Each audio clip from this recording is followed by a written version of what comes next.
Hello and welcome all to the platform of success capsule. जैसा कि आप लोग जानते हैं कि एनटीपीसी की टेंटेटिव डेट्स आ चुकी हैं 15 दिसंबर ऑनवर्ड्स, तो हम लोग उसी से रिलेटेड जनरल अवेयरनेस और करंट अफेयर्स की सीरीज स्टार्ट किए हैं और ये उसी की एक कंटिन्यूटी की वीडियो है। और आप लोग स्क्रीन पे देख सकते हैं कि जनरल अवेयरनेस का कितना ज़्यादा वेटेज है इस एग्ज़ाम में। अगर हम बात करें तो जो स्टेज 1 है उसमें 40 मार्क्स का जनरल अवेयरनेस आता है, जिसमें करंट अफेयर्स इंक्लूडेड है। और अगर स्टेज 2 की बात करें तो 50 मार्क्स का आता है। तो अगर आप हमारी सारी वीडियोस को जो हम आपके एग्ज़ाम्स तक कंटिन्यू रखेंगे, आप रेगुलरली देखते हैं, तो आपके लिए बहुत ज़्यादा हेल्पफुल होंगी, क्योंकि हम लोग एग्ज़ाम ओरिएंटेड ही पढ़ा रहे हैं जैसा आप लोगों को पूछा जाता है। So let's begin our class. Moving on to first question, the first women candidate who contested presidential election in India was Lakshmi Sahgal. ये फ्रीडम फाइटर भी थी और इन्होंने जब अब्दुल कलाम प्रेसिडेंट बने थे तो ये उनके साथ फाइट में थी एज अ लेफ्ट कैंडिडेट।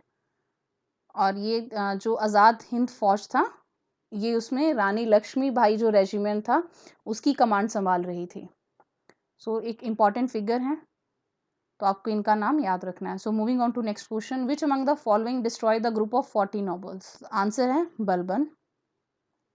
इसको चहलगानी, अमीर चहलगानी या ग्रुप ऑफ 40 भी कहते थे। जब इल्तुतमिश जब थ्रोन पे आए तो उनके मन में ये डर था कि जो तुर्किश नोबल्स हैं वो उनके लिए खतरा बन सकते हैं, ट्रस्टवर्थी नहीं है। तो उन्होंने जो तुर्किश फेथफुल, उनके जो अपने स्लेव्स थे, उन्होंने उन 40 लोगों का एक ग्रुप बनाया था जिसको चहलगानी कहते थे, और बलबन उन्हीं में से एक स्लेव थे। और जब वो उस थ्रोन पे आए तो उन्होंने धीरे धीरे उसको एलिमिनेट कर दिया, उस ग्रुप को खत्म कर दिया। So moving on to next question, the world is divided into, कितने टाइम जोन्स में जो वर्ल्ड है डिवाइडेड है? 24 टाइम जोन में। जैसे आपको पता होगा कि रफली जो एक आवर का डिफरेंस, जो ईच आवर है, दैट रफली गिव्स 15 डिग्रीज ऑफ डिफरेंस। तो इससे रिलेटेड एक दो इम्पॉर्टेंट फैक्ट की बात करते हैं। कई बार पूछ लिया जाता है कि कौन सी कंट्री जिसमें सबसे ज़्यादा टाइम जोन्स है, तो रशिया में 11 टाइम जोन्स हैं, क्योंकि इसका एरिया बहुत ज़्यादा वास्ट है, तो उसमें 11 टाइम जोन है। इंडिया में कितने टाइम जोन्स हैं? सिंगल। जो हमारा इंडियन स्टैंडर्ड टाइम है, आईएसटी, जो इंडियन स्टैंडर्ड टाइम है, वो लाइन ऑफ लॉन्गिट्यूड है जो कहाँ से पास करती है? मिर्ज़ापुर, यूपी से। तो कई बार ये पूछा जाता है कि जो हमारी इंडियन स्टैंडर्ड टाइम है वो कहाँ से लिया जाता है, वो जो लॉन्गिट्यूड है कहाँ पास करता है? मिर्ज़ापुर, यूपी में। न्यूज़ में बहुत बार है इस बात का जिक्र हो रहा है लगातार कि इंडिया में भी 2 टाइम जोन होनी चाहिए, लेकिन फ़िलहाल इंडिया में एक ही टाइम जोन है। So moving on to next question, the sources of सत्यमेव जयते जो है, उनका उनका उन इस वर्ड को कहाँ से लिया गया? तो इसको मुंडका उपनिषद से लिया गया। ये हमारा नेशनल एम्बलम है। अगर क्वेश्चन आए हमारा नेशनल एम्बलम क्या है, तो सत्यमेव जयते है। ये अडेप्टेशन है लॉयन कैपिटल की adopt the Ashok pillar of Sarnath. Sarnath का जो पिलर है उसके ऊपर ये बना हुआ था, जिसमें कि आप जानते हैं कि 4 लॉयन है, एक दिखता नहीं और 3 साइड में है। तो इस जो हमारा नेशनल एम्बलम है फिर उसके नीचे लिखा रहता है सत्यमेव जयते। ये जो कोट है जो सत्यमेव जयते, ये मुंडका उपनिषद से लिया गया है, और जिसका इंग्लिश में मीनिंग है ट्रूथ अलॉन ट्रम्प्स। और ये जो मुंडका उपनिषद है ये अथर्ववेद में है। Atharvaveda, this is connected with Atharvaveda. 4 वेद हैं, ते अथर्ववेद के साथ है। So moving on to next question, which of the following is not an example of scattering of light. आपको ये चारों चीज़ों पे अलग अलग क्वेश्चन भी आ जाता है कि जो ब्लू कलर ऑफ स्काई किस फिनोमिना से है, red colour at sunrise and sunset किस फिनोमिना से है, colour of water in deep ocean जो है वो किस लिए हमें ऐसा दिखता है, या ट्विंकलिंग ऑफ स्टार्स। तो इसमें क्या एग्जाम्पल नहीं है स्कैटरिंग ऑफ लाइट्स का? That is twinkling of stars. ये एटमॉस्फेरिक रिफ्रैक्शन के चलते जो स्टार्स है वो ट्विंकल करते हैं, और बाकी तीनों फिनोमिना स्कैटरिंग ऑफ लाइट से रिलेटेड है। तो अगर आप इन तीनों फिनोमिना को हमेशा याद रखें स्कैटरिंग ऑफ लाइट से, तो आप एक अच्छा क्वेश्चन सिक्योर कर सकते हैं जो ज़्यादातर एग्जाम्स में पूछा जाता है। और अगर ट्विंकलिंग ऑफ स्टार्स आ जाए तो एटमॉस्फेरिक रिफ्रैक्शन है। जो मनरेगा है, Mahatma Gandhi national rural employment guarantee act, वो किस ईयर में पास हुआ था? 2005। और इसके अंदर आपको पता होगा कि इसके अंदर ये है कि 100 डेज ऑफ एम्प्लॉयमेंट मिलेगी जो लोग विलिंग है काम करने के। और ये हमारे फंडामेंटल राइट्स को भी कवर करता है, आर्टिकल 14 और 21 को, that is rights, the fundamental right of health and livelihood, जो कि इंश्राइंड है इन दोनों के अंदर। और ये एक बहुत इम्पॉर्टेंट क्वेश्चन है क्योंकि मनरेगा जब से बना है तब से बहुत लोगों के लिए एम्प्लॉयमेंट जनरेट करता है। So moving on to next question, which of the following is not a work of municipality? Law and order. Law and order जो है, जो पुलिस और पब्लिक ऑर्डर है, वो स्टेट सब्जेक्ट्स हैं। इसमें मैं आपको छोटी सी एक बार बात बताती हूँ कि सब्जेक्ट्स क्या है। एक्चुअली जो हमारा 7th शेड्यूल है, हम 8 से लेके 12 शेड्यूल को अपने लास्ट टॉपिक में बहुत अच्छे से कवर कर चुके हैं। जो हमारा 7th शेड्यूल है उसमें 3 लिस्ट दी गई हुई हैं, that is union list, state list और कॉन्करेंट लिस्ट है। यूनियन लिस्ट में जो आइटम्स लिखी हुई हैं वो उसके ऊपर सारा अधिकार जो है वो यूनियन का है, सेंटर का है। और कुछ जो सब्जेक्ट्स हैं वो स्टेट के अंडर आते हैं। तो इसी में जो पुलिस और पब्लिक ऑर्डर है वो स्टेट सब्जेक्ट हैं। तो ये स्टेट की प्राइमरी ड्यूटी है, ना कि म्यूनिसिपैलिटीज़ की, to prevent, detect, register, investigate crimes. और कॉन्करेंट में क्या आता है कि वो चीज़ें जो जिनका राइट दोनों के पास है। So moving on to next question, Narmada river originates from dash in Madhya Pradesh, Amarkantak hill से। किसी भी रिवर का जो ओरिजिन है, पर्टिकुलरली जो मेन रिवर्स हैं, तो वो आपको याद रखना होगा। और जो नर्मदा है वो लार्जेस्ट वेस्ट फ्लोइंग रिवर है। एक बहुत कॉमन क्वेश्चन है कि वेस्ट फ्लोइंग रिवर्स कौन सी है, और आप देखेंगे मोस्टली क्वेश्चन में ये दोनों ऑप्शंस दिए होते हैं और बी और सी करेक्ट होता है ज़्यादातर। और या फिर ये दोनों, क्योंकि दोनों मेजर वेस्ट फ्लोइंग रिवर्स हैं। और ये जो नर्मदा रिवर है ये 3 स्टेट से पास करती है। मध्य प्रदेश में तो हमने देख लिया कि इसका ओरिजिन है, महाराष्ट्र और गुजरात, और फिर यहीं से ये गल्फ ऑफ कैम्बे में मिल जाती है। सो आपको याद रखना है कहाँ से बिगिन होती है रिवर। ये वेस्ट फ्लोइंग रिवर है क्योंकि ज़्यादातर जो बड़ी नदियाँ हैं पेनिनसुलर इंडिया में हमारी, वो सारी बे ऑफ बंगाल में चली जाती हैं। लेकिन यही 2 मेजर रिवर्स हैं जो वेस्ट फ्लोइंग रिवर्स हैं। और नर्मदा रिवर मध्य प्रदेश, महाराष्ट्र, गुजरात तीनों से गुजरती है और एंड में गल्फ ऑफ कैम्बे में मीट करती है। So moving on to next question, dash is India's major iron region. Iron producing जो रीजन है इनमें से कौन सा है? The answer is Orissa Jharkhand region. 4 main iron ore belts हैं इंडिया की, जिसमें कि उड़ीसा झारखंड है जो हमने अभी देखी, फिर दुर्ग बस्तर चंद्रपुर बेल्ट है, बलारी चित्रदुर्ग चिकलामगलूर जो है वो है, और फिर महाराष्ट्र गोवा बेल्ट है। So moving on to next question, smallest state कौन सी है इंडिया की? एरिया वाइज स्मॉलेस्ट स्टेट जो है वो गोवा है। गोवा की कैपिटल क्या है? पांजी। और जो गोवा है वो हमारी कंट्री का जो टोटल जो हिस्सा है उसका 0.11% है, बस इतना छोटा स्टेट है। अगर इसी के कंपैरेटिव अगर पूछा जाए लार्जेस्ट स्टेट कौन सी है इंडिया की, तो वो राजस्थान है। स्मॉलेस्ट कौन सी है? Goa. So moving on to next question, which of the following is not a part of endocrinal system? देखते ही आंसर पता है कि स्लाइवा। जो हमारे स्लेवरी ग्लैंड्स हैं वो इसका, जो हमारे स्लाइवरी ग्लैंड्स हैं वो इसका पार्ट नहीं है। जो हमारे स्लाइवरी ग्लैंड्स हैं वो इसका पार्ट नहीं है। जो एंडोक्राइन सिस्टम है ये डक्टलेस ग्लैंड्स होते हैं जो स्पेसिफिक ऑर्गन्स में सिक्रीट करते हैं। और एंडोक्राइन में बहुत सारे, जैसे पिट्यूटरी, थायराइड, पैराथायराइड, पैंक्रियाज, ये सब उसमें आ जाते हैं। और जो बाकी ग्लैंड्स हैं जैसे स्वेट ग्लैंड्स हो गए, स्लाइवरी ग्लैंड्स हो गए, जो स्क्रीट करते हैं लेकिन ब्लड स्ट्रीम में नहीं, तो they don't form part of endocrinal system. So moving on to next question, what is the chemical name of salt? जो हम कॉमन सॉल्ट घर में यूज करते हैं, table salt, that is sodium chloride. कई बार ये भी पूछा होता है कि टेबल सॉल्ट जो है वो क्या है, वो सोडियम क्लोराइड है। इसमें ऑप्शंस में जो कॉमन पूछा जाता था सोडियम कार्बोनेट क्या है, another name of sodium of washing soda ज़्यादातर पूछा जाता है, तो आंसर सोडियम कार्बोनेट है। और अगर हम सोडियम बाइकार्बोनेट की बात करें या सोडियम हाइड्रोजन कार्बोनेट की बात करें तो this is baking soda.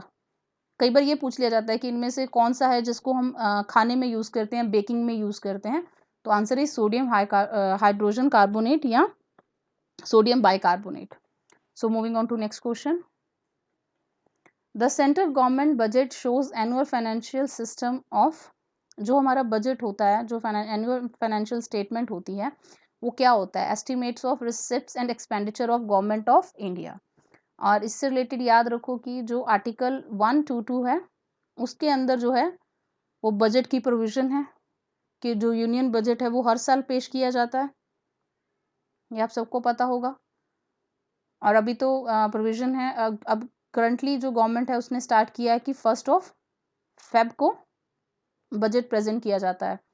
So moving on to next question. Instrument that is used to measure the current in a circuit is called ammeter. The current क्या है, current is flow of electrons, जिसका unit क्या है, ampere. It is measured using ammeter. Thermometer क्या है, body का coldness और hotness बताता है, टेम्परेचर बताता है। ओम मीटर किस लिए यूज होता है, ओम मीटर क्या बताता है, electrical resistance, measures electrical resistance. Thermometer मैंने आपको बता दिया टेम्परेचर, एमीटर। और जो जायरोस्कोप है ये किस लिए यूज होता है, it uses earth's gravity to determine the orientation. So moving on to next question. The finance commission in India is constituted under article 280 by president of India. इसको almost at interval of 5 years जो है president finance commission को constitute करते हैं।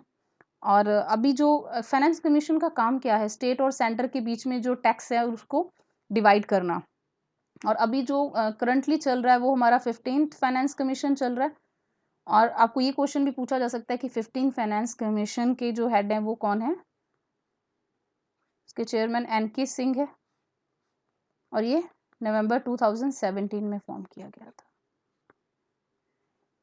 So moving on to next question. Kud is the dance style of, ये Jammu and Kashmir का बहुत famous, UT of Jammu and Kashmir का बहुत फेमस डांस स्टाइल है। पर्टिकुलरली जम्मू रीजन में जो हिली एरिया के जो लोग हैं वो जो अपने कुल देवता या लोकल देवताज होते हैं, लोकल गॉड गॉडेसेस होते हैं, उनके लिए ये फेस्टिवल ऑर्गेनाइज करते हैं जिसमें कुड डांस होता है। So moving on to next question. Scurvy is caused by deficiency of which vitamin. मतलब ये चारों ऑप्शंस और ये क्वेश्चन एक ऐसा क्वेश्चन है जो हर एग्जाम में ऑलमोस्ट आपको मिलेगा। जो स्कर्वी है वो विटामिन सी की डेफिशिएंसी से होता है, एस्कॉर्बिक एसिड भी कहते हैं विटामिन सी का अनदर नेम। विटामिन ए से कौन सी की डेफिशिएंसी से कौन सी बीमारी होती है, नाइट ब्लाइंडनेस। लेकिन इसको कलर ब्लाइंडनेस मत समझना, नाइट ब्लाइंडनेस, दोनों में डिफरेंस है। और जो विटामिन के है वो किस चीज़ में हेल्प करता है, ब्लड की क्लॉटिंग में हेल्प करता है। इस पे सब पे सिंगल क्वेश्चन बनता है। विटामिन डी की डेफिशिएंसी से रिकेट्स होती है, सॉफ्टनिंग ऑफ बोन्स सॉफ्ट हो जाते हैं। तो विटामिन डी की डेफिशिएंसी से रिकेट्स होता है। और विटामिन डी किससे मिलता है, सनलाइट से। कई बार ये क्वेश्चन आता है कि इनमें से कौन सा विटामिन है जो हमें धूप से मिलता है, सनलाइट से मिलता है, विटामिन डी है। ब्लड की क्लॉटिंग में कौन सा विटामिन हेल्प करता है, विटामिन के। नाइट ब्लाइंडनेस किसकी डेफिशिएंसी से होती है, विटामिन ए के। तो कैरेट्स इसमें बहुत ज़्यादा हेल्प करती हैं इसकी डेफिशिएंसी को पूरा करने के लिए। और विटामिन सी किन चीज़ों में पाया जाता है, सिट्रस जो फ्रूट्स होते हैं उन सब में। So moving on to next question. In which state the bamboo drip irrigation जो है, जो बहुत पुराने समय से यूज़ किया जा रहा है, तो आंसर इज मेघालय। 200 साल लाइक 200 ईयर्स से भी ज़्यादा ईयर से वहाँ पे बैम्बू ड्रिप इरिगेशन की जाती है। और ये ग्रेविटी पे बेस्ड होती है और जो स्टीप स्लोप्स होती हैं वो हेल्प करती हैं इसके इम्प्लीमेंटेशन में। So moving on to next question. Which institution issues currency notes in India? Reserve bank of India. जो रिजर्व बैंक ऑफ इंडिया है वो ही बैंक नोट्स जो हैं वो इशू करते हैं, और उस पर साइन भी गवर्नर ऑफ आरबीआई का ही होता है। और इससे रिलेटेड एक और फैक्ट बताती हूँ कि ज़्यादातर जो करेंसी नोट्स होते हैं उन पर 15 लैंग्वेजेस लिखी होती हैं, और हिंदी जो है प्रोमिनेंटली डिस्प्लेड होती है सेंटर ऑफ द नोट, और जो इंग्लिश है on the reverse of the back. मतलब दोनों पे ये दोनों लैंग्वेजेस ज़्यादा प्रोमिनेंटली दिखती हैं on the front and back. और इसको करेंसी नोट्स को कौन इशू करता है? Reserve bank of India. So moving on to next question, on which river and in which state? Mettur dam जो है वो किस नदी पे है और कौन सी स्टेट में है? कावेरी रिवर पे है, तमिलनाडु में है। और ये क्वेश्चन आपको ये भी आ सकता है कि मेट्टूर डैम है वो न्यूज़ में है, 2 स्टेट्स के बीच में कन्फ्लिक्ट है उसको लेके, कौन सी 2 स्टेट्स में? तो तमिलनाडु एंड कर्नाटका। अगर कोई भी रिवर जो होती है अगर वो डिस्प्यूट का कारण होती है स्टेट्स के बीच में, इंटर स्टेट्स में, तो वो क्वेश्चन का पार्ट हो जाती हैं। एग्जामिनर ऐसे क्वेश्चंस बहुत पूछता है, और जो मेट्टूर डैम है इन दोनों के बीच में कन्फ्लिक्ट है, और ये कावेरी रिवर पे है, और 1934 में बिल्ड की गई थी। So moving on to next question, sorry I said 1934 and I wrote 1938, 1934. So moving on to next question. जो कनी शॉल है जो हैंडीक्राफ्ट है वो कहाँ का फेमस हैंडीक्राफ्ट है? गवर्नमेंट हैंडीक्राफ्ट्स को बहुत ज़्यादा प्रमोट कर रही है, तो हमें इनसे रिलेटेड फैक्ट्स को ध्यान में रखना चाहिए। तो ये जम्मू एंड कश्मीर का बहुत फेमस हैंडीक्राफ्ट है। कानी शॉल्स जो हैं वो जम्मू एंड कश्मीर के फेमस हैं, और इवन कि ये अकबर जो थे उनको बहुत पसंद थे। आईने अकबरी में भी इसका जिक्र है, और ये बहुत पुरानी आर्ट है, अराउंड अबाउट 3000 BC पुरानी आर्ट है। So moving on to next question, Ustad Amjad Ali Khan जो हैं वो कौन से इंस्ट्रूमेंट ऑफ म्यूजिक के लिए जाने जाते हैं? सरोद। सरोद के प्लेयर हैं, उनको पद्म विभूषण मिला हुआ है, पद्म विभूषण 2001 में। तो जो भी फेमस पर्सनालिटीज़ होती हैं आपको ये पता होना चाहिए किसके साथ एसोसिएटेड है। अगर कोई प्लेयर है तो किस स्पोर्ट के साथ एसोसिएटेड है, म्यूजिशियन है या वोकलिस्ट है, तो दोनों में पता होना चाहिए। So moving on to next question, when the force resists relative motion between two surfaces then it is said friction. Friction is a force that resists movement between two surfaces sliding against each other. There's a common thing. So moving on to next question, R K Laxman किस art form के लिए जाने जाते हैं? Cartoonist. वो एक बहुत बड़े कार्टूनिस्ट थे जो बहुत ज़्यादा लाइमलाइट में थे। उनको पद्म भूषण मिला हुआ था, रमन मैग्सेसे मिला हुआ था, फिर जर्नलिज्म के लिए भी लाइफ टाइम अचीवमेंट अवार्ड मिला हुआ था। तो बहुत बार उन पे क्वेश्चन आ जाता है। So moving on to next question, the first train of Konkan railway on completed track was flagged off in. Konkan railway की जो पहली ट्रेन थी, जो कंप्लीट पूरा जब ट्रैक पूरा हो गया तो पहली ट्रेन जो थी वो कौन से ईयर में चली थी? तो चली थी 1998 में, 26 जनवरी 1998 में। कोंकण रेलवे जो है वो कौन कौन सी स्टेट में है? तो वो है महाराष्ट्र, गोवा, कर्नाटका, इन 3 स्टेट्स में है। जो हमारा वेस्टर्न कोस्ट है कोंकण उस पे है, महाराष्ट्र की बाउंड्री से स्टार्ट होता है, महाराष्ट्र, गोवा, कर्नाटका इन 3 स्टेट्स को कवर करता है। तो आपको ये फैक्ट याद रखना है। और इसकी फर्स्ट ट्रेन कब चली थी? 1998 में। इसको बनाना बहुत ही हार्ड था, इसमें बहुत ज़्यादा टनल्स हैं। So moving on to next question, which playback singer has been awarded Bharat Ratna? Answer is Lata Mangeshkar. सबसे पहले उनको दादा साहब फाल्के अवार्ड मिला था 1989 में। प्लेबैक सिंगर हैं वो, ठीक है। और उनको भारत रत्न मिला हुआ है, भारत रत्न उनको 2001 में मिला था। इसी के साथ एक फैक्ट बताती हूँ कि और जो भीमसेन जोशी हैं उनको भी भारत रत्न मिला था 2009 में। वो वोकलिस्ट हैं, ख्याल के लिए बहुत फेमस हैं। 2009 में भीमसेन जोशी को मिला था और 2001 में लता मंगेशकर जी को मिला था। और ये सेकंड वोकलिस्ट थी जिनको मिला था, क्योंकि इससे पहले एमएस सुब्बालक्ष्मी को मिल चुका था, उसके बाद इनको मिला है। और फिर अगर वोकलिस्ट की कैटेगरी की बात करें तो भीमसेन जोशी को मिला है। So moving on to next question, whose responsibility is to determine the minimum support price in India? Answer is Commission on Agriculture Cost and Prices. ये क्वेश्चन भी बहुत ज़्यादा इंपॉर्टेंट है CACP। ये क्वेश्चन इसलिए भी इम्पॉर्टेंट है क्योंकि आजकल भी आप देख रहे हो कि जो पार्लियामेंट में रिसेंटली बिल पास हुआ उसको लेके भी काफ़ी हंगामा है, तो उसमें भी मिनिमम सपोर्ट प्राइस जो है उसकी बार बार जिक्र हो रहा है।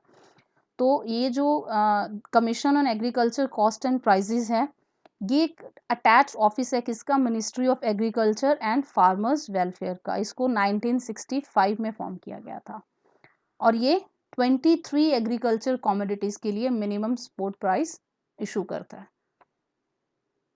ठीक है, मिनिमम सपोर्ट प्राइस कौन डिसाइड करता है? Commission on agriculture cost and prices. ये अटैच ऑफिस किसका है? Ministry of agriculture and farmers welfare का। So moving on to next question, what is the chemical name of chalk? Calcium carbonate. ये naturally occur करता है जैसे minerals में chalk, marble, limestone, calcite, shells, pearls. So moving on to next question, in which year did India hosted Commonwealth games? 2010। India ने कब host की? 2010 में। ये बहुत बार अभी तक भी क्वेश्चंस में आता है कि इंडिया ने कब होस्ट किया था। हम पहले डिस्कस कर चुके हैं कि 1930 में स्टार्ट हुआ। पहला कहाँ हुआ था? हैमिल्टन में हुआ था 1930 में। और अभी हाल में 2018 में कहाँ हुआ है? Gold coast in Australia. ठीक है, और 2010 में इंडिया में हुआ था और इंडिया इसमें सेकंड पोजीशन पे आया था, फर्स्ट पे ऑस्ट्रेलिया था। और इंडिया ने इसमें 101 मेडल्स जीते थे जिसमें 38 गोल्ड थे। So moving on to next question, which among the following is a carnivorous plant? Answer है Venus flytrap. Moving on to next question, which among the following is a carnivorous plant? The answer is Venus flytrap. जैसे कि pitcher plant भी है, तो ये ज़्यादातर सब tropical wetlands में पाए जाते हैं। So moving on to next question, what is the full form of LED? जिनके इन्वेंटर्स को नोबेल प्राइज मिला 2014 में। ये बहुत बार पूछा जाता है कि LED की फुल फॉर्म क्या है, क्योंकि कॉमन टर्म है जो हमने सुनी होती लेकिन हमें फुल फॉर्म नहीं पता होती। इसकी फुल फॉर्म है लाइट इमिटिंग डायोड। इसको आपको ध्यान में रखना है। और इसमें P टाइप सेमीकंडक्टर और N टाइप सेमीकंडक्टर्स जो हैं वो कंबाइन होते हैं। कई बार ये क्वेश्चन पूछ लिया जाता है, बहुत कॉमनली पूछा जाता है कि इनमें से दोनों में से कौन से सेमीकंडक्टर्स होते हैं? Both of them. Next question, Mahabharat is written by Ved Vyas. इस बार महाभारत भी न्यूज़ में थी, लॉकडाउन में इसको रीटेलीकास्ट किया गया दोबारा से। तो इसको लिखा किसने था? वेद व्यास ने। इसमें कितने श्लोक हैं? 1 lakh. So moving on to next question, in convex lens the focal length is positive. Convex lens में जो प्रिंसिपल एक्सिस होता है वो एक्चुअली मीट्स द जो सेकंड फोकस है इसका रियल फोकस, उसकी जो फोकल लेंथ है उसको पॉजिटिव लिया जाता है। और कनकेव में जो पैरेलल बीम ऑफ लाइट होती है which travel parallel to principal axis, वो डाइवर्ज हो जाती है सेकंड फोकस से, तो वर्चुअल फोकस लिया जाता है और नेगेटिव कहा जाता है। तो अगर आपको ऑप्शन कनकेव आती है तो नेगेटिव होगा और इस केस में पॉजिटिव होगा। So moving on to next question, what is the SI unit of resistance? SI unit of resistance is ओम। ये आप जानते हैं कि जर्मन फिजिक्स से जिनके नाम पे ओम का यूनिट रखा गया है। तो इसमें अगर हम ऑप्शंस में देखें तो ओम मीटर किसका यूनिट है? रेजिस्टिविटी का, एम्पियर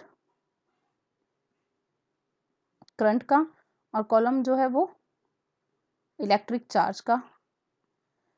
मैं आपको पहले ही बता चुकी हूँ कि आपको जो SI यूनिट्स हैं उन पे सिंगल क्वेश्चंस भी आ जाते हैं कि आपको सिंगल ऑप्शन दी होगी, जैसे ओम मीटर है या तो ओम मीटर ऑप्शन में दिया होगा, पूछा होगा कि किसका वो है, या फिर आपको पूछा गया होगा कि रेजिस्टिविटी का SI यूनिट क्या है। तो इन चारों ऑप्शंस को आपको याद रखना है। So moving on to next question. Humayun's tomb built in 1570 is good example of great Mughal architecture. और ये जो आर्किटेक्चर है ये पर्शियन आर्किटेक्चर से बहुत ज़्यादा प्रभावित था। ये जो टॉम है इसको फर्स्ट गार्डन टॉम भी कहा जाता है इंडियन सब कॉन्टिनेंट का। गार्डन्स को राइट एंगल पे ले किया गया है, बीच में ये टॉम बनाया गया है और इसके साथ एक सॉब्रिक्यूट भी है। डॉर्मेट्री ऑफ मुगल भी कहा जाता है इसको, क्योंकि इस कॉम्प्लेक्स में राउंड अबाउट 150 जो मुगल फैमिलीज हैं वो बरीड हैं, तो इसको डॉर्मेट्री भी कहा जाता है। और इसको बनाया किसने गया था? कई बार ये पूछा जाता है कौन सा मुगल आर्किटेक्चर है जो बहुत फेमस है और किसी लेडी द्वारा कंस्ट्रक्ट किया गया है, तो हमीदा बानो बेगम जो इनकी वाइफ थी, विडो थी, उन्होंने इनकी डेथ के बाद इसको बनाया था हुमायूं टॉम को। हमीदा बानो बेगम का नाम याद रखना है आपको।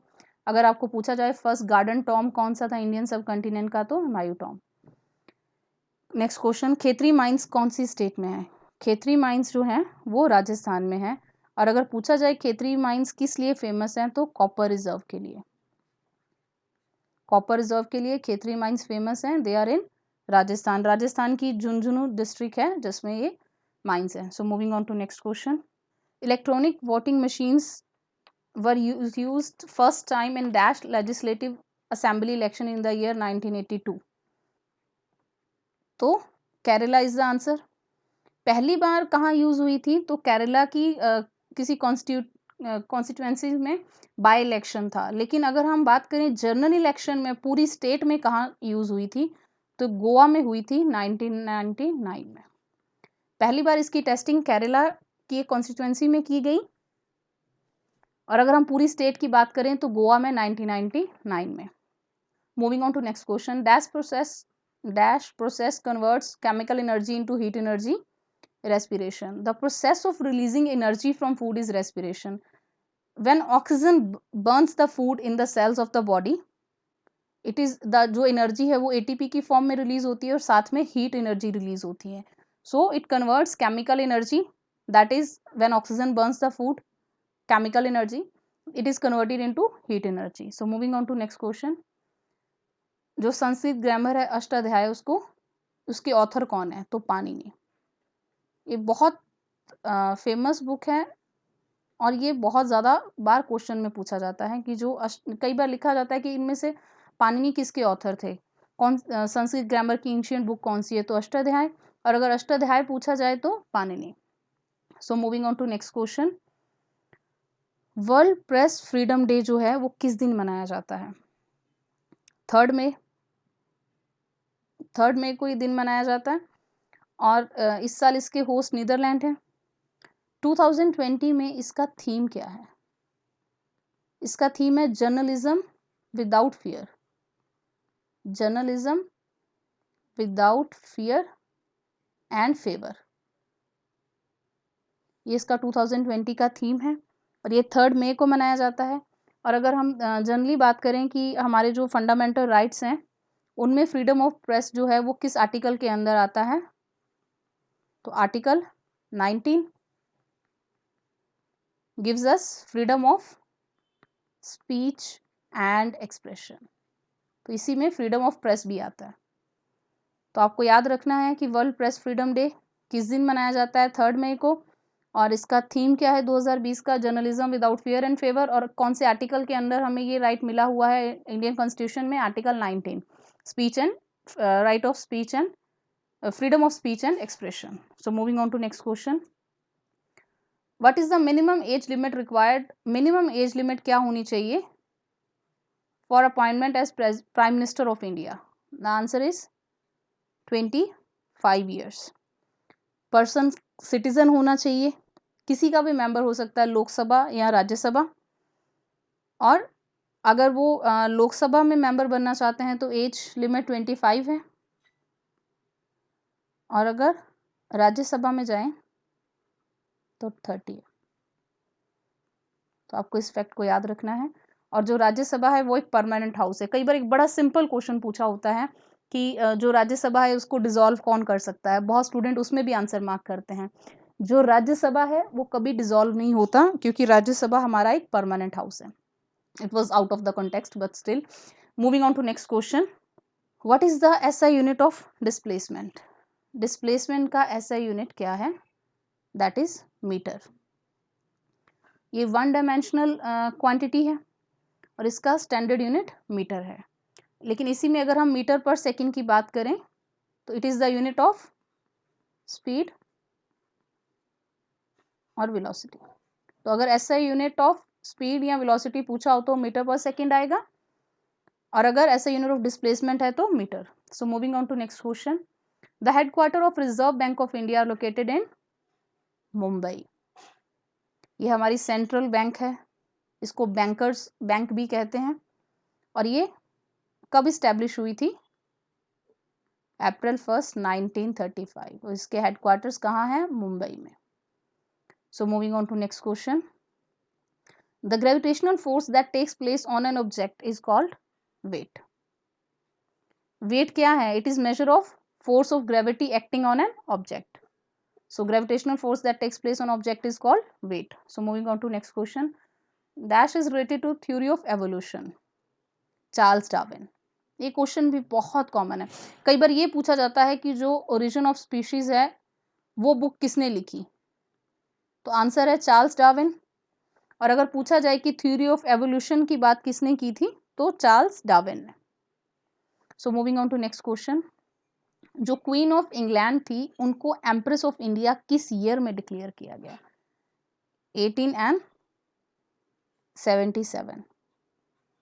और उस समय अगर पूछा जाए कि जब किया गया उस समय दिल्ली दरबार हुआ था, जहाँ कह लीजिए कि दिल्ली की जो कॉरोनेशन पार्क है उसमें 1877 में जो ब्रिटिश मोनार्क जो क्वीन विक्टोरिया थी उनको केसर हिंद का टाइटल दिया गया था और उनको एम्प्रेस घोषित किया गया था. उस समय जो वॉइस रॉय थे, उस समय जो वॉइस रॉय थे वो लॉर्ड लिटन थे. अगर आपने पढ़ा हो जो गवर्नमेंट ऑफ इंडिया एक्ट था 1858, तो उस एक्ट के अकॉर्डिंग जो हम लोग जो इंडिया था वो ऑलरेडी क्राउन के अंदर आ चुका था.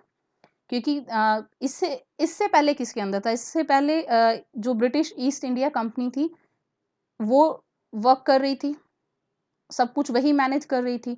लेकिन जब 1857 का रिवोल्ट हुआ और उन्होंने देखा कि कितना सेक्शन जो है वो खिलाफ हो गया था ब्रिटिशर्स के, तो फाइनली उन्होंने उसको अबॉलिश करके उन्होंने अपने क्राउन के अंदर इंडिया को ले लिया. लेकिन ये एक फॉर्मल वो था जिसमें कि क्वीन विक्टोरिया जो थी उनको एम्प्रेस ऑफ इंडिया बोल दिया गया, जबकि 1858 से ऑलरेडी वो इंडिया जो था वो क्राउन के अंदर ही था.